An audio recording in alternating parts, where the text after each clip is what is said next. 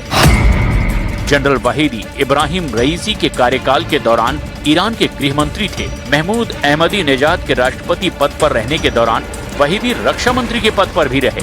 General Ahmad वाहिदी पहले Quds force के commander रह चुके हैं। वो भी कासिम सुलेमानी की इस एलिट यूनिट के कमान संभालने के पहले की बात है। अर्जेंटीना में 1994 में हुए AMIA बम धमाके के मामले में भी इंटरपोल ने वहीदी को वांटेड करार दिया था। जनरल वहीदी की सोच सुप्रीम लीडर अली खामनेई से मेल खाती है। वहीदी अमेरिका और इजराइल से समझौते के सख्त खिलाफ बताए जाते हैं। हॉर्मुज पर उनकी बनाई शर्तें ये बता रही है कि ट्रंप कितनी भी कोशिश क्यों ना कर लें, युद्ध रुकने वाला नहीं है। ईरान की संसद ने हॉर्मुज पर कंट्रोल के लिए 12 पॉइंट का एक बिल तैयार किया है। संसद ने मुहर लगने के बाद ईरान कानूनन तरीके से हॉर्मुज पर कंट्रोल कर सकेगा।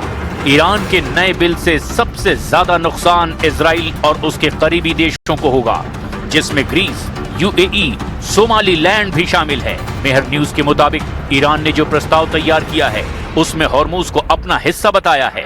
इस प्रस्ताव में कहा गया कि जिन देशों ने जंग में अमेरिका को नुकसान पहुंचाया है उनके जहाजों को हॉर्मुज से गुजरने की मंजूरी नहीं दी जाएगी। इजराइल के दोस्त देश को अपने जहाज ले जाने के लिए ईरान की सर्वोच्च परिषद से इजाजत लेनी होगी। जब इजराइल पर संकट आएगा तो अमेरिका कहां चुप रहेगा? जाहिर है ट्रंप युद्ध से दूर नहीं रह सकते। कम से कम जनरल वहीदी के वॉर कमांडर रहते, अमेरिका इजराइल को बराबर टक्कर मिलने की गारंटी दी गई है।